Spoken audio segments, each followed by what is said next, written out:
श्रीराम जय राम जय जय राम. भक्त आणि परमात्मा एकरूपच असतात. आमच्या हातून वारंवार चुका होतात असे तुम्ही म्हणता. लहान मुलगा चालताना अडखळतो, पडतो किंवा बोलताना बोबडे बोलतो. त्याचे आईबापांना कौतुकच वाटते. त्याचप्रमाणे तुमच्या चुकांचे मला कौतुक वाटते. चुका सावरण्याच्या तुमच्या प्रयत्नांचेही तसेच कौतुक वाटते. म्हणून त्याबद्दल तुम्ही काहीही मनात आणण्याचे कारण नाही. गुरुने एकदा सांगितले की तुझे मागचे सर्व गेले, पुढे मात्र वाईट वागू नकोस. तर शिष्याने ते श्रद्धेने खरे मानावे. आपल्या हातून होणाऱ्या चुकांचे परिमार्जन नामच करू शकते. भगवंताचे नाम हे सर्व रोगांवर रामबाण औषधच आहे. नामाचे हे औषध सतत थेंब थेंब पोटात गेले पाहिजे. ऑफिसमध्ये सुद्धा ते आपण बरोबर घेऊन जावे. विद्वान, अडाणी, श्रीमंत, गरीब सर्वांना हे औषध सारखेच आहे. जो पथ्य सांभाळून हे औषध घेईल त्याला गुण लवकर येईल. एखादा मुलगा मी विहिरीत उडी घेणार म्हणून हट्ट धरून बसला, तर बापाने त्याचा हा हट्ट पुरवायचा का त्याला समजावून किंवा तोंडात मारून तिथून बाजूला काढायचे. त्याप्रमाणे तुमचे विषय मागण्याचे हट्ट आहेत. खरा भक्त कधीही दुःखी कष्टी असत नाही. आपल्या समाधानात असतो. मग तो कितीही दरिद्री किंवा व्याधीग्रस्त असेना. अमुक एक हवे ते मिळाले नाही म्हणजे सामान्य माणसाला दुःख होते. भक्ताला कसलीही आस नसते, त्यामुळे त्याला दुःख नसते. तो आणि परमात्मा एकरूपच असतात. परमात्म्याची इच्छा हीच त्याची इच्छा असते. सगुणाची भक्ती करता करता त्याला मी चा विसर पडत जातो. मी नसून तूच आहेस ही भावना दृढ होत जाते. शेवटी मी नाहीसा झाला की राम, कृष्ण वगैरेही नाहीसे होतात आणि परमात्मा जेवढा शिल्लक उरतो. आजारामधून उठलेल्या अशक्त माणसाने जसे काठीच्या आधाराने चालावे, त्याप्रमाणे प्रापंचिकाने सगुण भक्तीने तरून जावे. देहबुद्धी असणाऱ्या माणसाला सगुणा वाचून भक्तीच करता येणार नाही. भगवंताला आपण सांगावे की भगवंता तुझी कृपा मजवर असू दे आणि कृपा म्हणजे तुझे स्मरण मला अखंड राहू दे. यातूनच त्याची भक्ती उत्पन्न होईल. भगवंता वाचून कशातही समाधान नाही. त्याच्याशिवाय जगण्यात आनंद नाही. जो भगवंताचा झाला म्हणजे त्याच्या नामात राहिला, त्याला जगण्याचा कंटाळा येणार नाही. श्रीराम जय राम जय जय राम. चैतन्यवाणी. परमात्म्याला प्रपंचरूप बनविण्याऐवजी आपण प्रपंचाला परमात्मरूप बनवावे. श्रीराम जय राम जय जय राम. श्रीराम समर्थ. दासबोध. समास 5, दशक 1. या दशकात समर्थ साधकाच्या जीवनातील अत्यंत महत्त्वाचा विषय स्पष्ट करतात. साधना करताना मनाची स्थिरता, निश्चय आणि सातत्य का आवश्यक आहे ते सांगतात. केवळ इच्छा असून चालत नाही, साधना टिकली पाहिजे. 1. सुरुवात सोपी, टिकवणे कठीण. समर्थ सांगतात, उत्साहाने सुरुवात करणारे अनेक असतात, पण शेवटपर्यंत टिकणारे थोडे असतात. साधना म्हणजे रोजचा प्रयत्न. जशी शेतीत रोज पाणी द्यावे लागते, तसेच मनाला रोज संस्कार द्यावे लागतात. उदाहरण, एक शेतकरी पेरणी करून निर्धास्त बसला. दुसरा रोज शेतात जाऊन तण काढत होता. काळ गेला. पहिल्याच्या शेतात तण उगवले, दुसऱ्याच्या शेतात पीक भरभरले. समर्थ सांगतात, मनाच्या शेतातही तण उगवतात, त्यांना काढत राहणे म्हणजे साधना. 2. निश्चय नसल्यास साधना मोडते.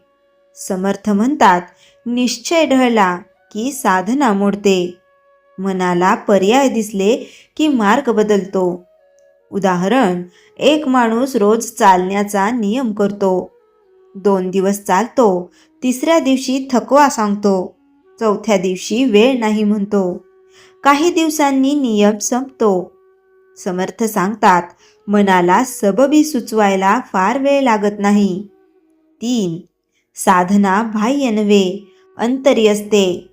समर्थ स्पष्ट करतात, माळा, जप, पूजा यांचा उपयोग आहे, पण खरा बदल मनात व्हायला हवा. मन बदलले नाही तर साधना फक्त कृती राहते. उदाहरण, 2 व्यक्ती मंदिरात जात. एक पूजा करून बाहेर पडल्यावर भांडत असे, दुसरा शांतपणे वागत असे. लोकांना दुसऱ्याच्यात भक्ती दिसत असे. समर्थ सांगतात, भक्तीचे मोजमाप शब्दात नसते, वर्तनात असते. 4. साधकाने काय जपावे? समर्थ या दशकात 3 गोष्टी जपायला सांगतात. 1. निश्चय, 2. सातत्य, 3. नम्रता. निश्चय दिशा देतो, सातत्य शक्ती देते, नम्रता संरक्षण देते. 5. साधना का करावी? समर्थ सांगतात, साधना देवाला दाखवण्यासाठी नाही, स्वतःला घडवण्यासाठी आहे.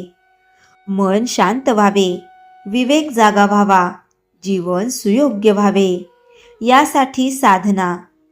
ऐतिहासिक उदाहरण, छत्रपती शिवाजी महाराज यांना राज्यकारभार, युद्ध, संकटे सर्व सांभाळावे लागले, तरी त्यांचा आत्मविश्वास ढळला नाही, कारण अंतर्मनात साधना दृढ होती. समर्थांचा उपदेश हा अशाच दृढतेचा आहे. 6. या दशकाचा सार. या समासातील मुख्य सूत्रे: 1. साधना रोजची असावी.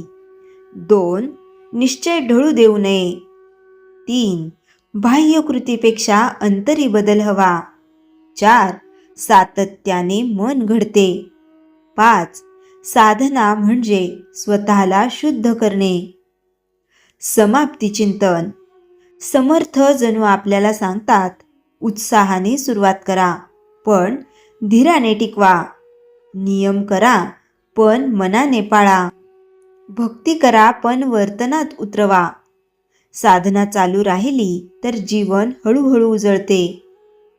श्रीराम समर्थ. दासबोध. समास 5, दशक 2. या दशकात समर्थ साधकाच्या जीवनातील पुढचा टप्पा स्पष्ट करतात. ज्ञान ऐकणे पुरेसे नाही, ते मनात उतरून आचरणात यायला हवे. ते सांगतात, श्रवण, विचार आणि आचरण यांचा संगम झाला तरच साधना फलदायी ठरते. 1. ज्ञान ऐकणे आणि ज्ञान जगणे यात फरक. समर्थ सांगतात, ज्ञान ऐकणारे अनेक असतात, ज्ञान जगणारे थोडे असतात. उपदेश ऐकून समाधान मिळते, पण जीवन बदलत नाही. ज्ञान तेव्हाच खरे जे वागण्यात दिसते. उदाहरण, एक व्यक्ती आरोग्यावर अनेक व्याख्याने ऐकत होती. आहार, व्यायाम, नियम यांचे ज्ञान तिला होते, पण सवयी बदलल्या नाहीत. काळाने शरीर आजारी पडले.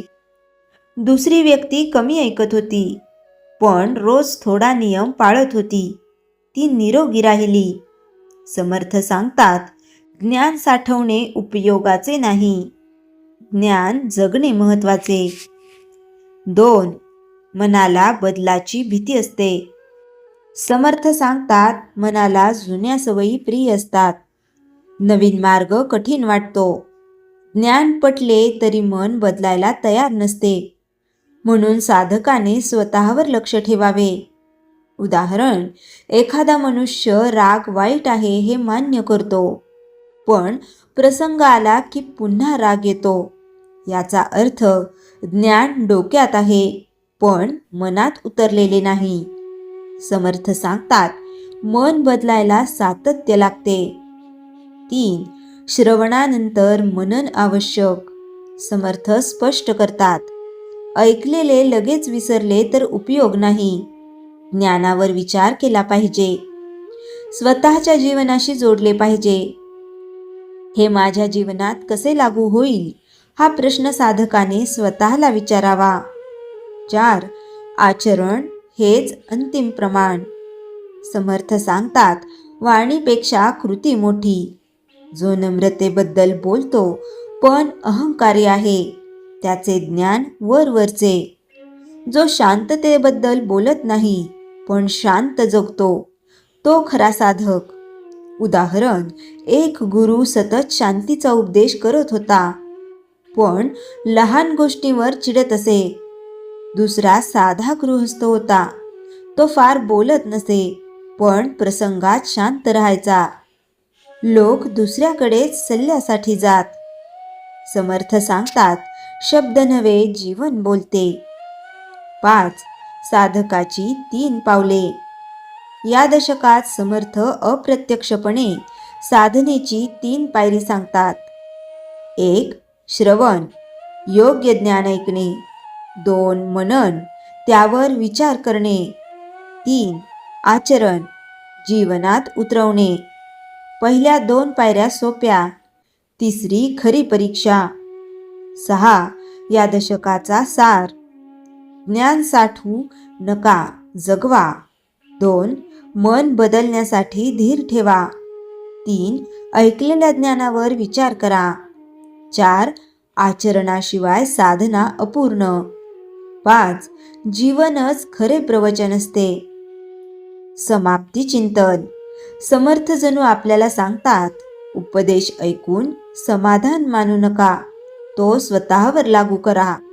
ज्ञान मनात उतरले तर स्वभाव बदलतो, स्वभाव बदलला तर जीवन बदलते.